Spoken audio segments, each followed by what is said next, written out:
García, dime.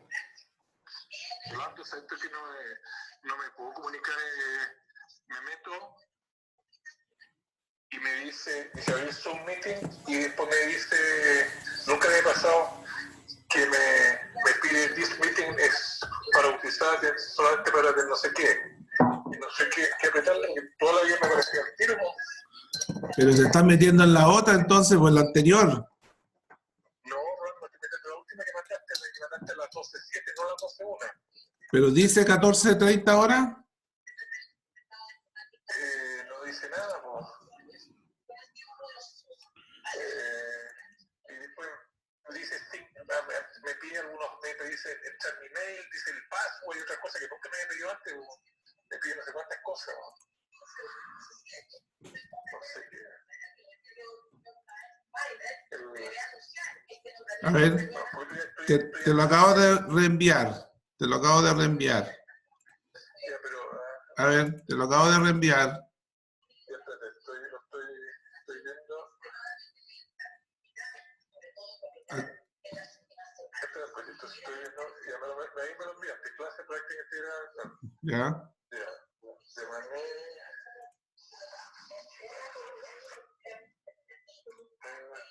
Unirse a la reunión Zoom, dice.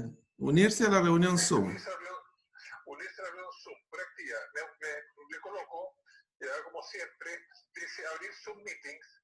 Ya, abrir Zoom meeting. Le pongo abrir Zoom meeting y me aparece this meeting is for autorizado attendance solamente. Dice click sync into join. Y si aprieto sync into join me pide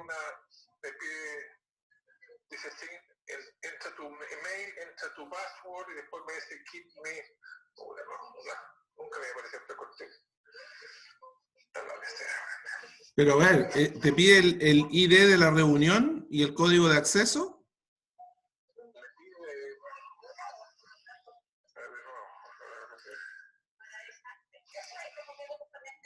Porque yo tengo ya 10 personas en la sala de espera. Me dice abrir Zoom meeting. Ya. Abro esa cuestión y me aparece el típico círculo cuadradito y me aparece un signo como interrogación en naranjo. Dice this meeting is for authorized attendance only. Click sync to join. To sync into Zoom with the email address autorizado. Ah, porque yo te tengo que autorizar, pues yo te tengo que autorizar la entrada. Y si no autorizas tú, no, pero espérate, a ver.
Bien, buenas tardes. ¿Me escuchan? Por favor, que alguien me diga si me escucha. Sí, sí, se escucha. Ok.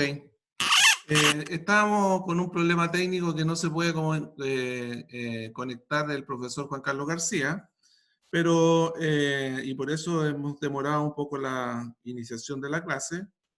Pero lo que tienen que saber es que hoy día la clase la voy a hacer yo. Yo soy el profesor Rolando de Manet. Y soy el profesor que trabaja en el área de praderas y pasturas, conservación de forraje y manejo de pastoreo. Hoy día, perdón, voy a cortar un ratito para poder comunicarme con Juan Carlos que me está llamando.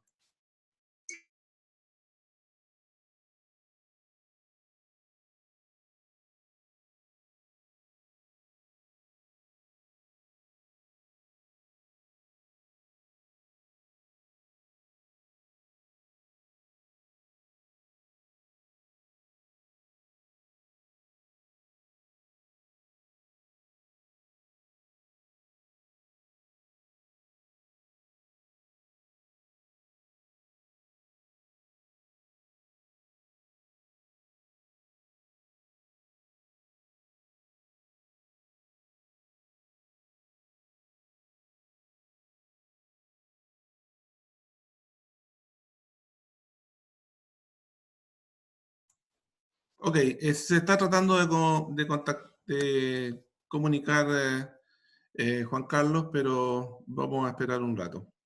Bien, vamos a iniciar nuestra clase.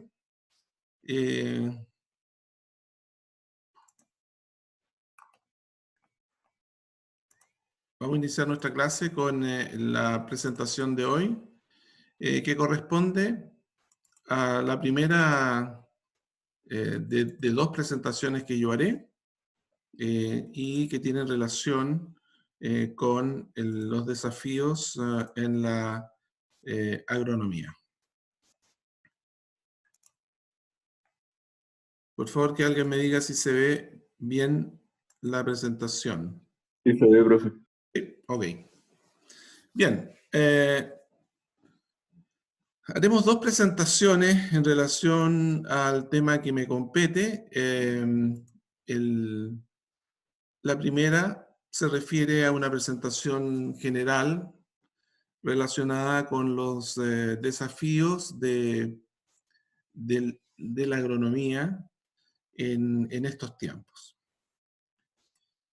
Lo primero que tenemos que considerar es que el primer desafío que nosotros tenemos como agrónomos, y como ustedes están iniciando su carrera, tienen que comprenderlo con mucho y muy bien, digamos esto, que es generar alimentos para una población humana que es creciente y que hay que considerar de que la superficie agrícola del mundo, agrícola y ganadera del mundo, es limitada.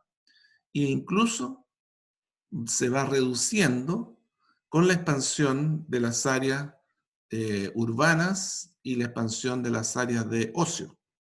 Por lo tanto, el desafío es doble, digamos, en términos de generar alimentos para la población.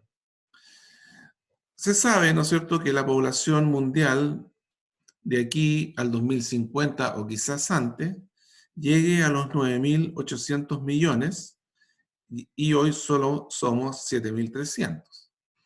Pero este desafío lo hemos tenido desde que éramos 2.000 millones, es decir, siempre existe el desafío de seguir produciendo alimentos para esta población. La mayor parte de este aumento de la población, como ustedes lo saben, se va a generar en las regiones en desarrollo y principalmente en los países de bajos ingresos se podría llegar a duplicar la población que requiere estos alimentos. Ahora, para alimentar a la humanidad será necesario, por lo tanto, tener un incremento de un 50% de la producción de alimentos. Por tanto, el desafío de la agronomía no es menor, sino que es muy, muy relevante.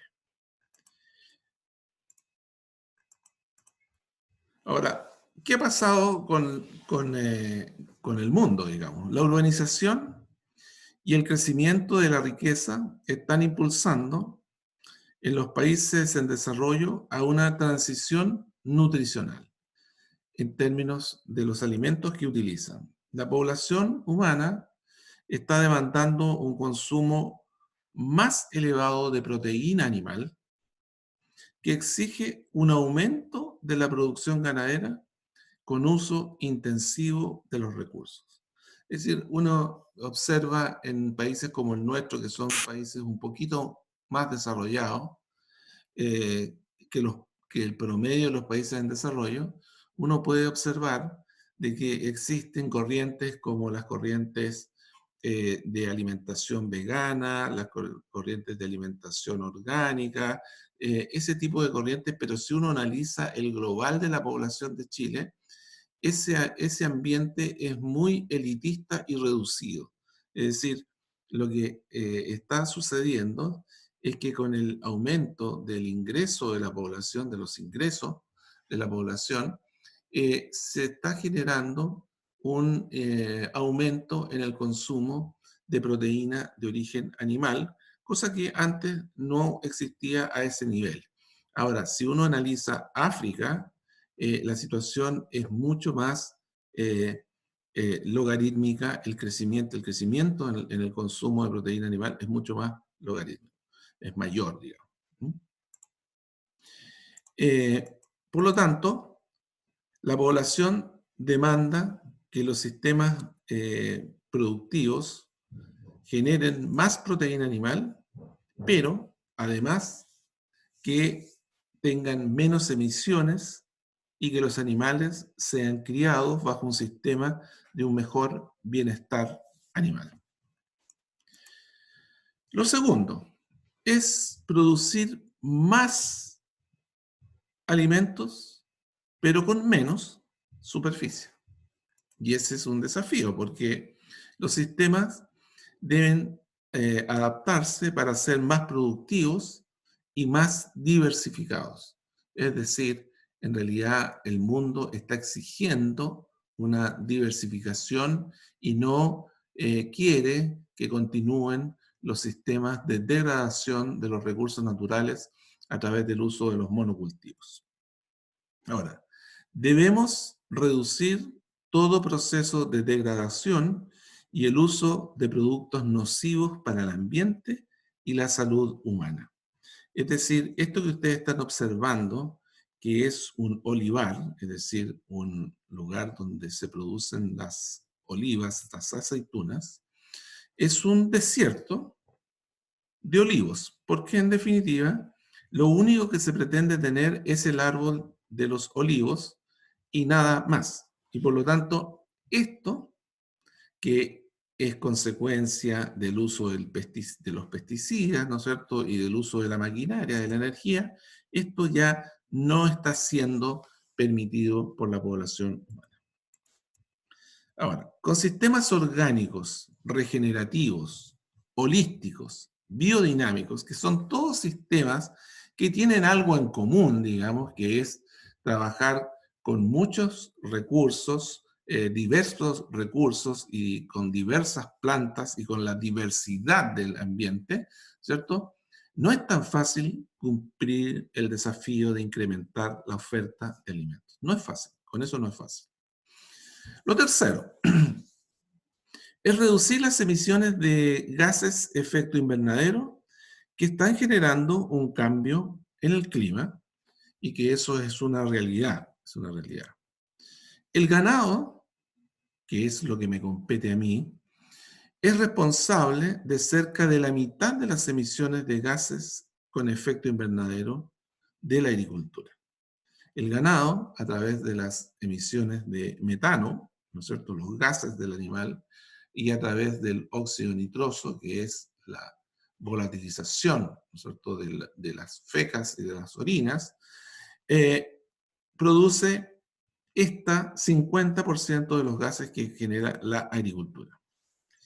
Sin embargo, con prácticas de ganadería adecuadas, como el pastoreo infrecuente e intenso, que cuando ustedes entren a estudiar ya praderas y pasturas y manejo de pastoreo, lo van a ver conmigo. El aumento de la materia orgánica en el suelo se convierte en una herramienta de secuestración de carbono que permite mitigar los gases de efecto invernadero, principalmente el metano, que generan estos animales. La cantidad de CO2 que se puede capturar por los pastizales permite remediar varias veces lo emitido por los rumiantes en la superficie. Pero para eso hay que desarrollar un proceso de manejo eficiente de la pradera.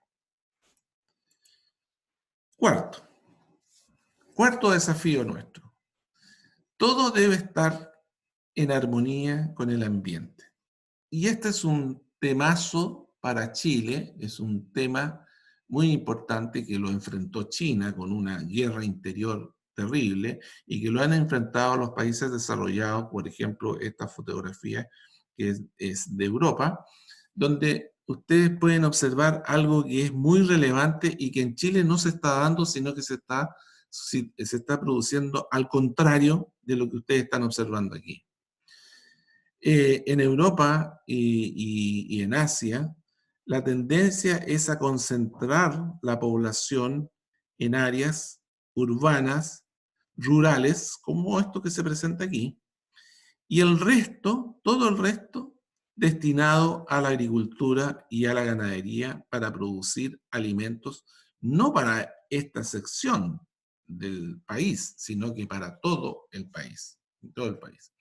Y junto a esto se organizan sistemas más eficientes, más limpios de producción de energía, como por ejemplo la energía eólica. Es un ejemplo nada más, porque pueden ser energía solar u otras. Ahora, si las actuales y futuros profesionales relacionados con la agricultura comprenden los sistemas productivos y su efecto en los ecosistemas, podremos lograr una transformación de la ruralidad inclusiva que traiga prosperidad y erradicación del hambre y la pobreza. Es decir, el hombre, ¿qué es lo que ha hecho en nuestro país? Ha ido creando cordones de pobreza alrededor de las grandes urbes, Concepción, el anillo Valparaíso, Viña del Mar, Quilpué, Santiago, y esos cordones de pobreza son productos de la salida de las personas de su ambiente rural. ¿Y por qué?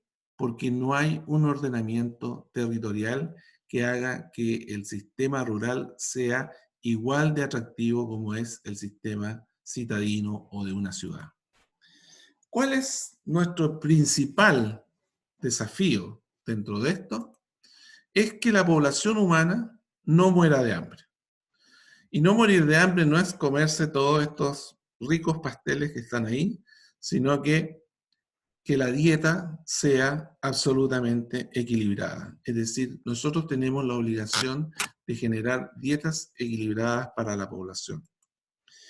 Que los procesos productivos incluyan la mitigación y reducción de las concentraciones de los principales gases efecto invernadero, como son el CO2, el metano y el óxido nitroso. Estos dos, metano y óxido nitroso, son los principales que produce la ganadería. Profesor, ¿Ya? ¿cómo quiere que alimentemos equilibradamente la humanidad si los que tienen como más plata son los dueños de esas empresas que hacen Doritos, papas fritas y toda esa basura? Esto no se trata de dinero ni de propietarios de empresas, sino que se trata de un concepto mucho más global y mucho más importante que usted tiene que comprender desde ahora.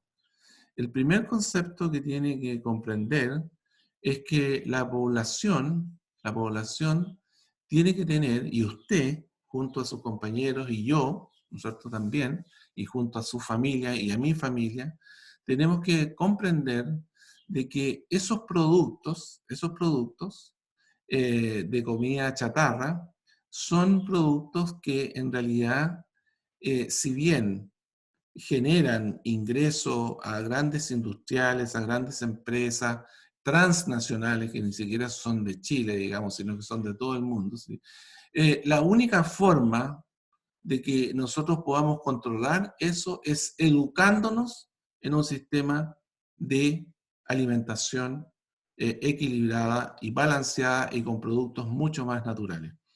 Eso es lo que uno tiene que comprender. Es decir, en realidad que haya un rico dueño de una empresa o que haya una persona dueña de una empresa que tiene éxito porque vende una comida chatarra, eso es una cosa que no tiene que ver con la agronomía.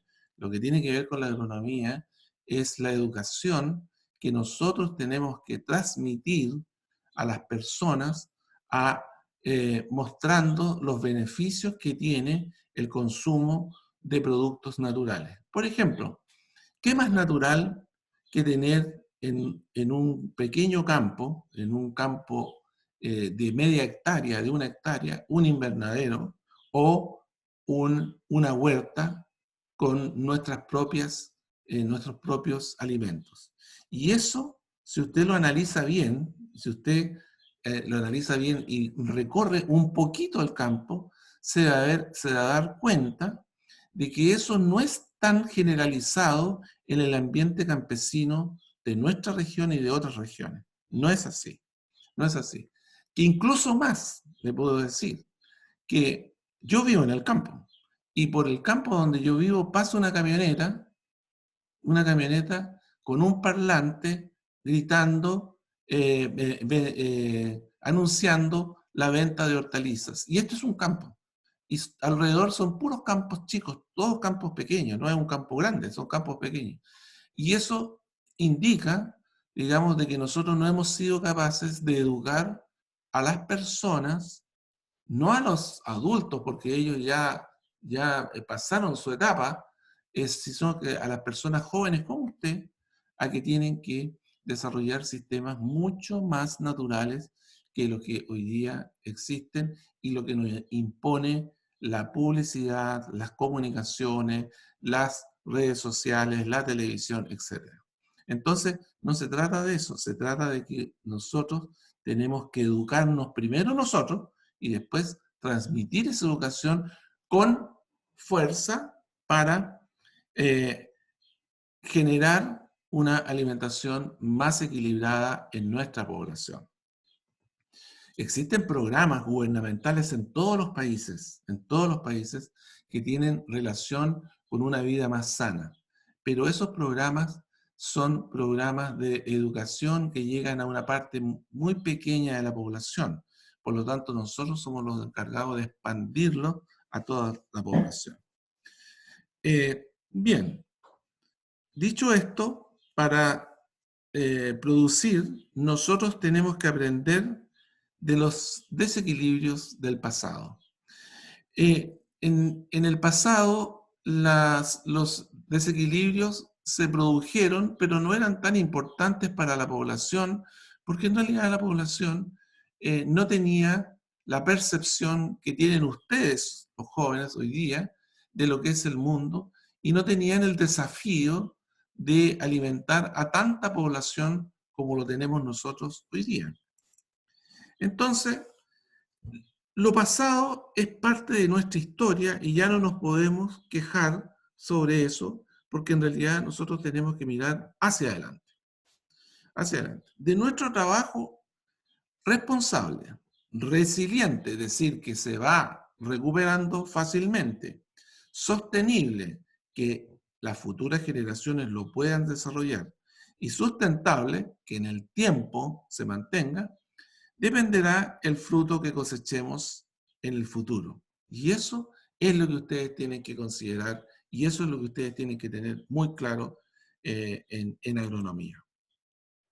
Nosotros somos responsables de que estos productos que están aquí estén disponibles para el consumo humano, pero no solamente estén disponibles para el consumo humano, sino que estén disponibles y estén producidos bajo condiciones distintas del punto de vista sanitario, ambiental y bienestar animal. Esas son cosas que antiguamente no eran consideradas y hoy día tienen que ser consideradas. Tienen que ser absolutamente consideradas y ustedes tienen que aprender eso. Tienen que aprenderlo desde ya. Y aprenderlos a producir. Debemos aprender haciendo las cosas. Hoy día estamos en un año muy especial donde no vamos a poder hacer nuestra práctica como debería ser, digamos, pero ya vendrá el tiempo en que eso lo subsanaremos y ustedes tendrán bajo sus inquietudes de trabajar como está trabajando esta alumna palpando una vaca en un campo. Debemos trabajar en el campo para aprender con rigurosidad y criticar y solucionar y avanzar en los procesos productivos. El agrónomo se debe formar a través de una combinación que es bastante perfecta, que es la combinación del conocimiento adquirido en los papers que lee, en los libros que lee, en escuchar a los profesores que saben, a los que tienen sabiduría, a los profesionales que tienen experiencia y la práctica en terreno. Así podremos nosotros, posteriormente, transmitir nuestro conocimiento en forma adecuada a las personas que trabajan en el campo y también podremos nosotros mismos, si es que somos propietarios, si es que trabajamos en el campo, trabajar en forma mucho más adecuada que los antepasados. Bien, considerando estos desafíos, lo primero que tenemos que entender, y aquí es donde viene la importancia del agrónomo, lo primero que tiene que entender, ¿cuál es la definición de agricultura? Es decir, ¿qué es la agricultura? Y la agricultura es la artificialización del ecosistema. Es decir, nosotros en agronomía no nos dedicamos a preservar los ecosistemas. ¿Por qué no nos dedicamos a preservar los ecosistemas? Porque nosotros modificamos los ecosistemas para producir alimentos y conservarlos con el objetivo de mantener su nivel productivo para las futuras generaciones. Es decir, si ustedes están pensando en que en agronomía hay que preservar, están equivocados en nuestra carrera porque nosotros somos modificadores de los ecosistemas para producir alimentos. Ahora bien, no es que seamos destructores de los ecosistemas, nosotros los modificamos para tener una canalización antrópica, es decir, hacia el hombre. Los alimentos son muy importantes y por eso lo tenemos que hacer así. Pero, indudablemente que tenemos que respetar los lugares de preservación, como son las áreas de relictus, las áreas de parques naturales, las áreas de todas las áreas de reservas de la biosfera, reservas de la vegetación. Ahora bien, ¿sí? ¿Se puede producir alimento preservando los ecosistemas o es imposible? Es que lo que pasa que preservando el ecosistema, no es que sea imposible, preservando el ecosistema, preservar significa no modificar. Entonces, preservar sería no extraer el fruto de un árbol, no extraer el alimento, un grano que sea producido en forma natural. Entonces, eso es preservar.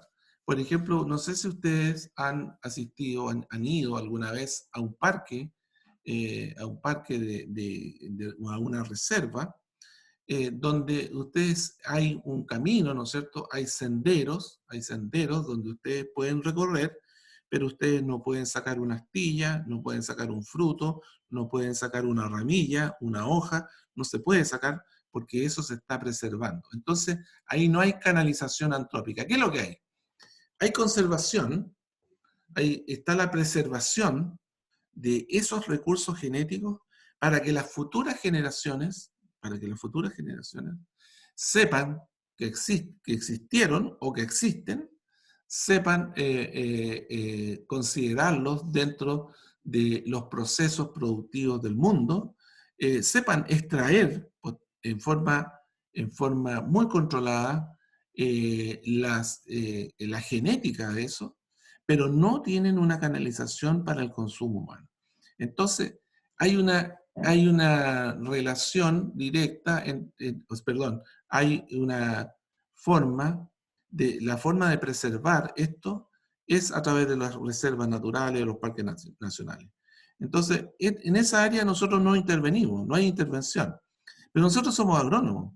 Entonces, como agrónomos, nosotros tenemos que intervenir donde podemos intervenir. Es decir, en las tierras que están intervenidas y que no forman parte de los lugares de preservación, pero sí forman parte de la conservación del suelo, la conservación del agua, la conservación de los recursos naturales.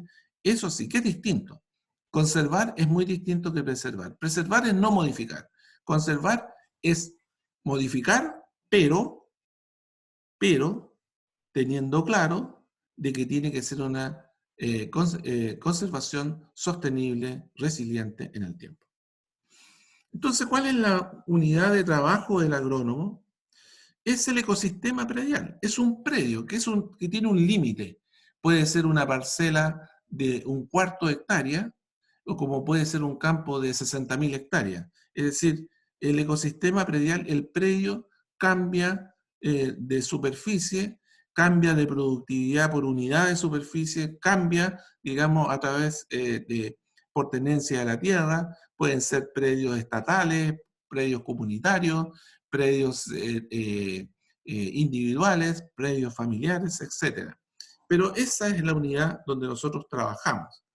Que se ordena, el predio se ordena para generar la máxima productividad, pero respetando las normas de conservación de los recursos y evitando al máximo las emisiones de gases contaminantes.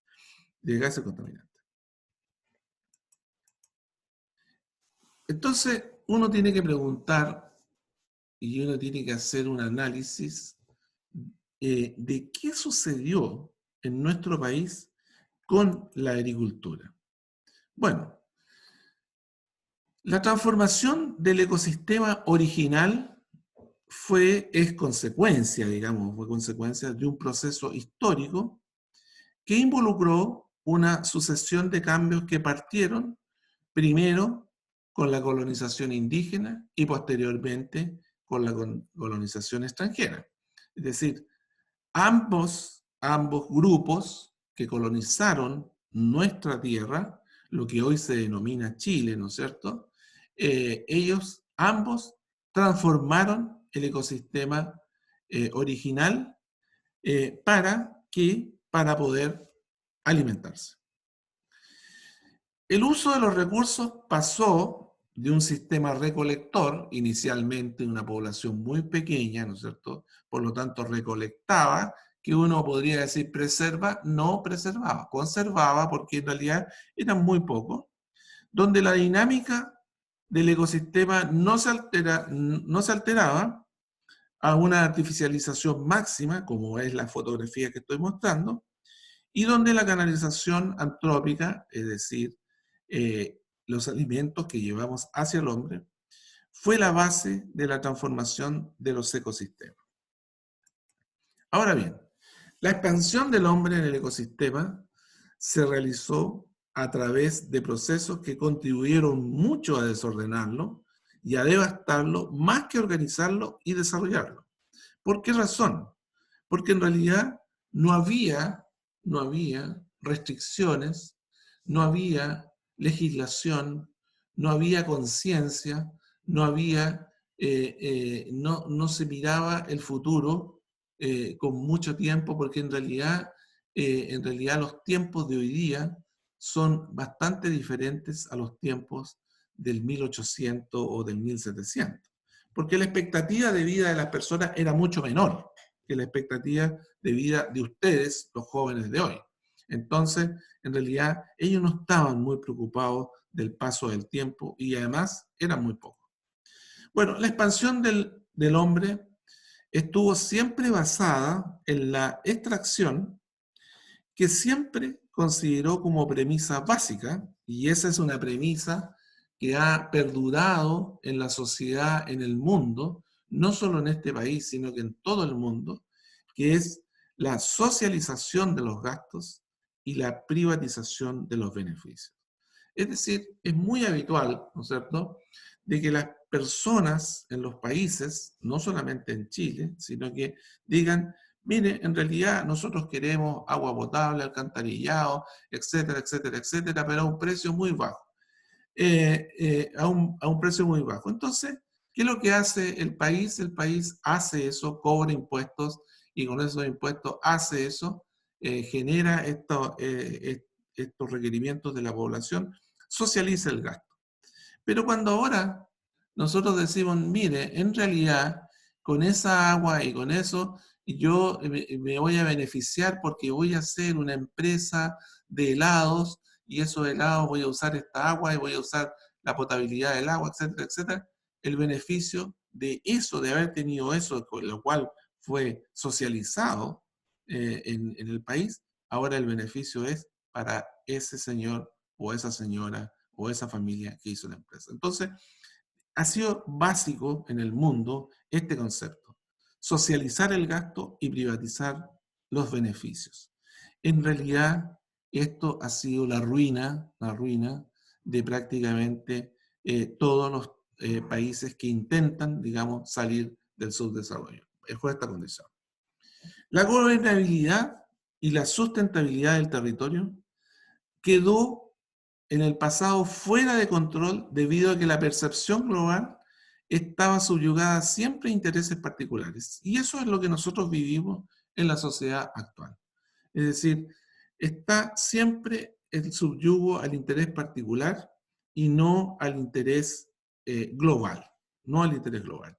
Entonces, los programas de desarrollo de largo plazo están siempre restringidos a políticas muy temporales que no son capaces de resolver la fragilidad y la inestabilidad de los actuales sistemas agrícolas y ganaderos. La ordenación territorial es la herramienta primaria para la generación de sistemas sostenibles. Nosotros tenemos que ordenar el territorio para que sea sostenible. Nosotros no podemos darnos el lujo en el futuro y en el presente de tener el libre albedrío del uso de la tierra. No puede ser así.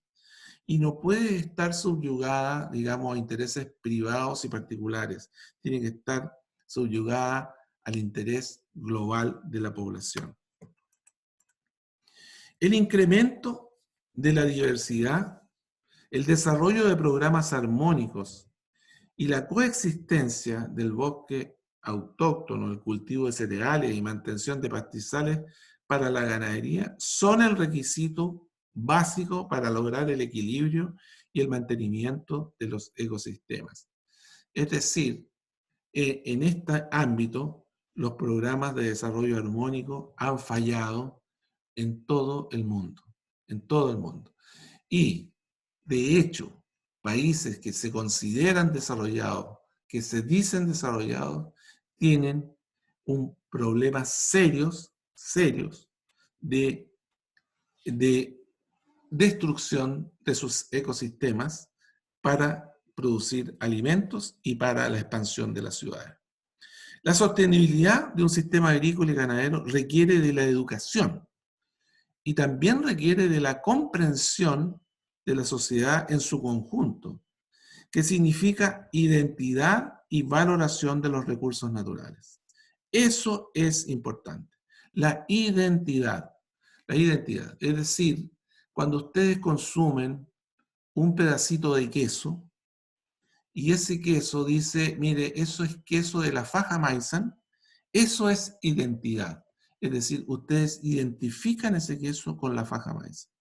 O dicen, este queso es de Huichahue. Eso es identidad, porque el de la faja Meissen es distinto que el queso de Huichahue. O los huevos de Metrenco versus los huevos de Tolten. Es decir, eso es identidad. Y eso le da valor agregado, digamos, a los productos que se generan en la ruralidad.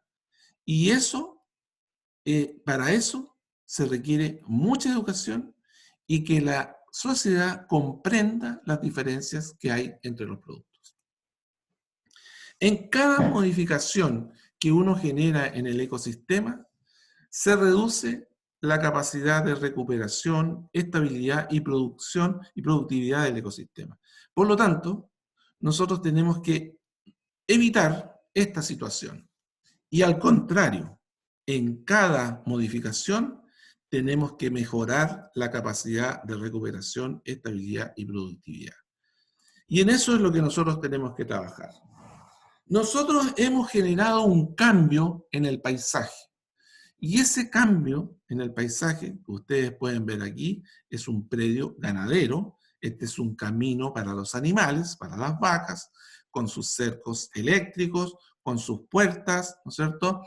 Y sus pasos de agua, y sus protecciones, y sus praderas, y sus bebederos, y sus árboles, ¿verdad? Esto lo ha creado el hombre, y a eso es lo que se denomina el paisaje cultural. Es decir, nosotros de nuestro paisaje prístino de bosque nativo, transformamos ese paisaje en otro tipo de paisaje, que es el paisaje cultural que estamos viendo aquí. Pero ese paisaje cultural no tiene por qué ser feo, todo lo contrario. Tiene que ser un paisaje bonito. Bien, el paisaje posee diferentes grados de intervención del hombre y es responsabilidad nuestra entender los procesos de cambio que generan la disminución de la sostenibilidad y resiliencia de estos lugares. Aquí ustedes pueden observar un camino de animales, para animales, no para rodados, pero para animales. Aquí podemos ver un pastizal, ¿cierto? Y estos corresponden a dos tipos de paisajes culturales generados por el hombre. Ahora, existen paisajes armónicos, generados a partir de la coherencia entre lo que es la cultura, la sociedad y las condiciones naturales. Si ustedes observan esta fotografía es un paisaje que tiene una armonía, donde están los pastizales utilizados por la ganadería, los sectores de relictus de bosque nativo, ¿no es cierto? El volcán, etc. Este es un paisaje armónico. Pero si miramos esto, este es un paisaje absolutamente estresado, donde la intensidad del uso del territorio es mayor que la capacidad receptiva. Entonces hay una presión constante que va deteriorando. En este caso es una pastura, es una pradera que ha sido afectada directamente, por un desequilibrio ecológico y por un ataque de gusano blanco que es producto de un desequilibrio ecológico.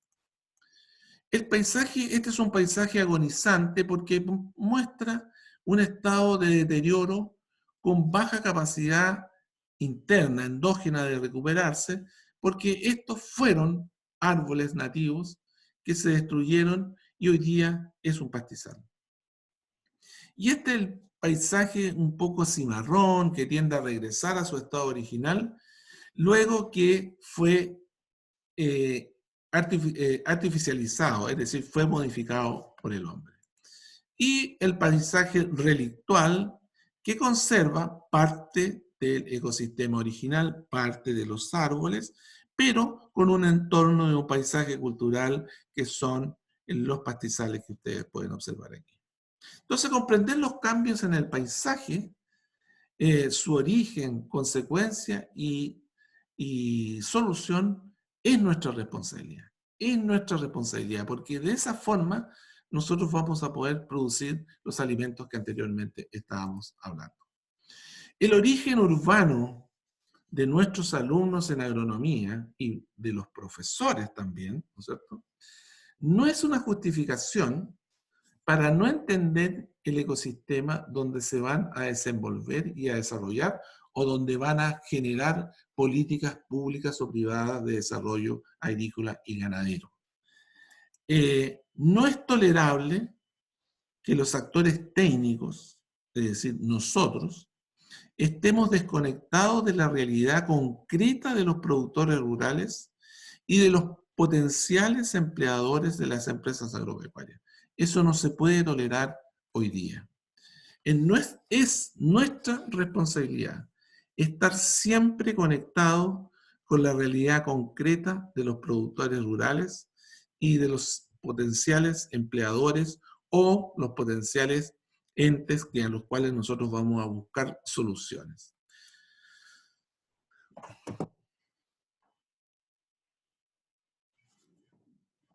Bien. Ahora analicemos la ganadería, la importancia que tiene la ganadería en el mundo y en nuestro país. Entendiendo de que la ganadería, recuerden ustedes que la ganadería es fundamental para producir y para que la población consuma proteína de buena calidad. Veamos primero los bovinos para producción de carne. ¿Qué importancia tienen? En el mundo existen 1.491 millones de cabezas de ganado bovino para producción de carne. Y el país que más ganado tiene en el mundo es Brasil, con 214 millones de cabezas, y le sigue la India con 185 millones de cabezas. ¿Y qué es lo que ha pasado con la población bovina en el mundo? Ha existido en los últimos años un incremento de la población bovina. Pero, como conversábamos anteriormente, los países en desarrollo son los que están exigiendo más proteína animal. Y si ustedes observan aquí, de todos los países con aumento en la población bovina en el mundo, solamente 2 países no son en desarrollo: Estados Unidos y Francia. El resto son todos países en vías de desarrollo. Uganda, Myanmar, Pakistán, Venezuela, Etiopía, Tanzania, Argentina, Nigeria, Uruguay, Brasil, Turquía, Kenia, todos han aumentado su población de ganado bovino. Y muchos de ellos pensando en la exportación a países en desarrollo. ¿Por qué? Los países con más ganado corresponden a los países en desarrollo, porque los desarrollados ha existido una seria preocupación por la contribución negativa que hace el ganado al calentamiento global, ¿no es cierto?, a los gases de efecto invernadero que acabamos de ver, y que ha influido en la reducción de su población en Europa, por ejemplo. En Europa, excepto Francia, en todo el resto de los países se ha disminuido esa población. Ahora, en Chile, nosotros tenemos un consumo per cápita de carne bovina de 23,5 kilos de carne bovina al año. Pero de ese 23,5 kilos, solo el 48% de esa carne es nacional, porque el 52% es importada. Y si nosotros lo comparamos con otros tipos de carne, la carne bovina, vemos que es el grupo de carne que menos consumimos, porque lo que más consumimos es carne de ave, que son 41 kilos, y carne de cerdo, que son 24 kilos. Ahora, ¿de dónde viene la carne bovina importada? Principalmente de Brasil, Paraguay y Argentina. de ese lugar viene. ¿Y qué tipo de animal es el que consumimos habitualmente en Chile? Bueno, principalmente novillos y vacas. Novillos y vacas son los que nosotros consumimos. Veamos la producción de leche. La leche de vaca aporta con el 82% de la producción total de leche del mundo. El resto es leche de búfala, con el cual se hace el queso mozzarella. Esta es búfala, estas son búfalas de agua, que están consumiendo alimento para producir queso de mozzarella. 2% cabra, 1% oveja y otras como leche de yegua, burra, camellas, entre otras. Ahora, la producción de leche y el número de vacas existente en el mundo la podemos ver acá. Se producen prácticamente 600 millones de toneladas de leche en el mundo, y el país que más produce es Estados Unidos, y después la India, China, Rusia, Brasil y Alemania. Y, sin embargo, los países que más vacas tienen es la India, con 46 millones, 43 millones, perdón, Brasil, Sudán, China, Pakistán. Y no Estados Unidos, ¿no es cierto?, que solamente tiene 9,1 millones. Eso significa que la producción por animal es muy alta. El aporte porcentual que hace cada continente a la producción de leche de vaca es importante, porque es importante conocerlo, porque Europa produce el 42% de la leche del mundo, América el 29%, Asia el 21%, y Oceanía, que es donde está Nueva Zelanda, ¿no es cierto?, y Australia, solamente el 4%, al igual que en África. Ahora, ¿cuánto consumimos nosotros los chilenos de leche de vaca al año? Es 155 litros de leche, y donde el 57% de ese 155 es queso, 16% leche líquida, fluida, ¿no es cierto?, 8% yogur y 19% entre postres, helados y otros. ¿Y cuáles son las empresas más importantes en Chile? Receptoras de la leche que se produce en Chile es Colún, la primera, con 600 millones, 400 millones de litros Soprole, 396 Nestlé, que Soprole y Nestlé son lo mismo, pero están separados en Chile, y 269 watts. Pero observen ustedes que nosotros importamos muy poquita leche. Lo que se produce en Chile son 2.600 millones de litros. Importamos muy poca leche, pero sí tenemos y también exportamos muy poca leche. Es decir, prácticamente nos abastecemos, porque lo que hace Soprole y Nestlé son negocios calzados que traen leche de otros países y la venden a Centroamérica como Nestlé. Bueno, en Chile se concentra el 85% de la producción en la zona sur, en la zona templada entre Temuco y Puerto Montt, y el 80% de la producción de carne también en esa zona. Y los sistemas se caracterizan por ser intensivos, y donde el pastoreo controlado es la forma más eficiente de utilizar el forraje disponible para el ganado. Veamos las ovejas ahora. Las ovejas son interesantes en la cantidad de ovejas que hay en el mundo, porque existen 1.176 millones de cabezas de ovinos en el mundo. Y el país que más ovinos tiene, que es 187 millones, es China, India con 75, Australia con 74 millones, Sudán con 56, Irán con 48.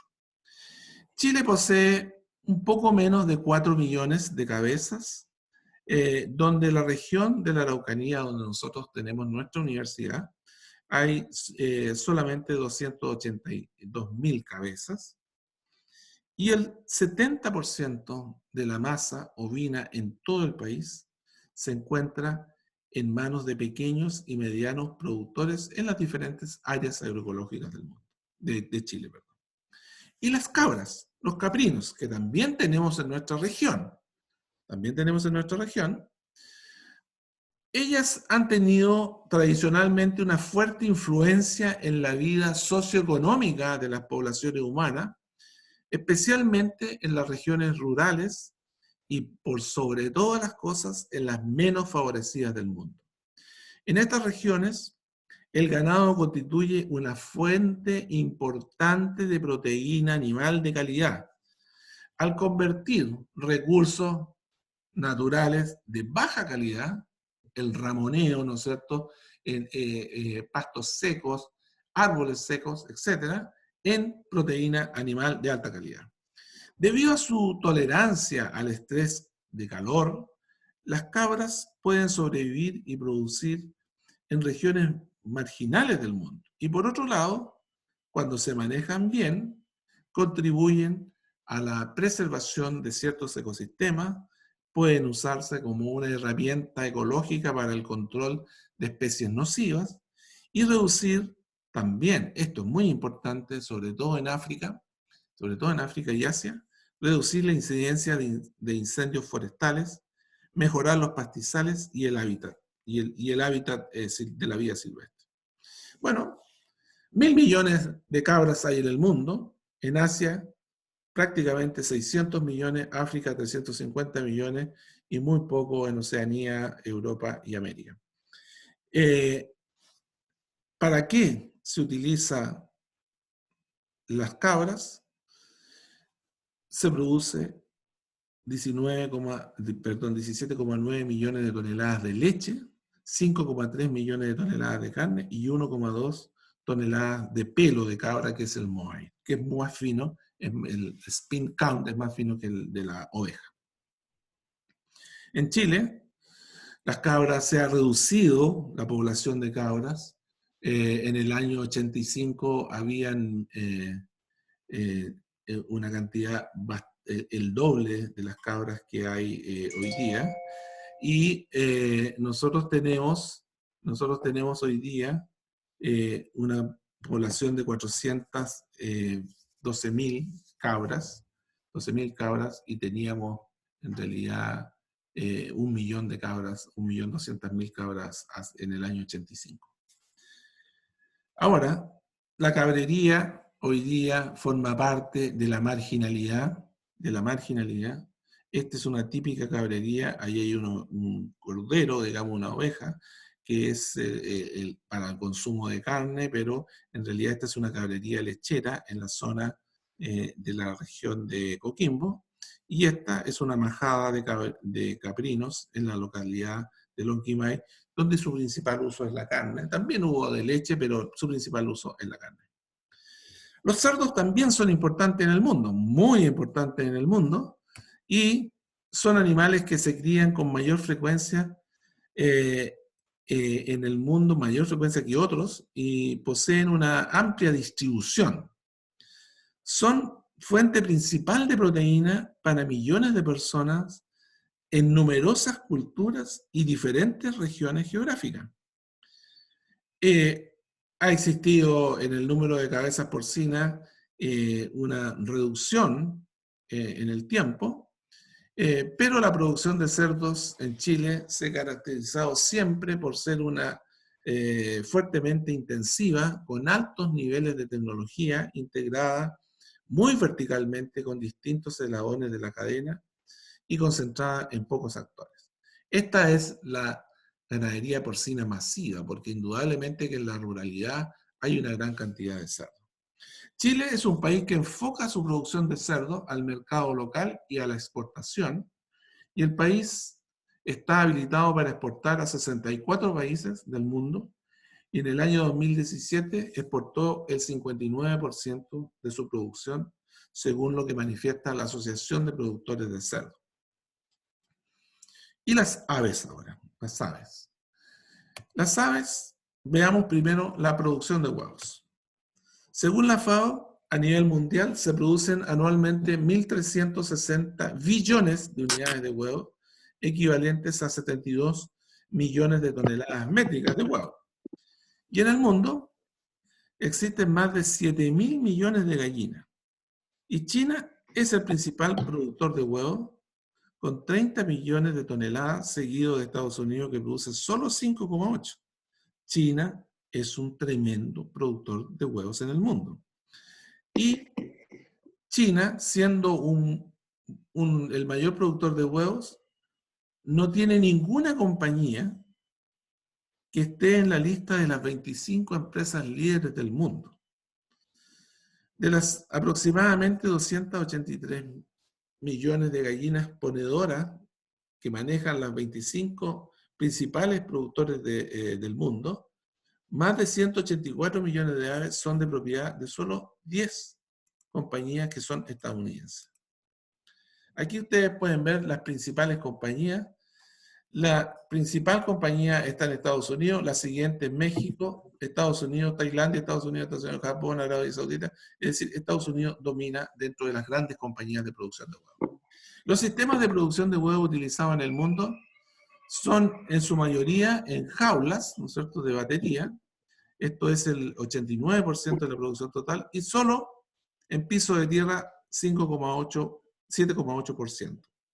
A nivel mundial, lo que aumenta es lo que ustedes conocen como gallinas felices, que es la producción free range, que corresponde a la producción en piso exterior, que en la actualidad aporta con solo el 2,5% de la producción mundial, pero incrementándose lentamente.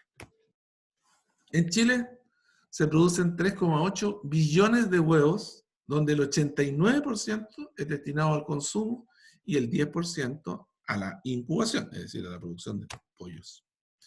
La producción se concentra en el área central del país, principalmente en la región metropolitana, en Valparaíso, O'Higgins, Maule y Coquimbo. Ahora veamos los pollos, la producción de pollo.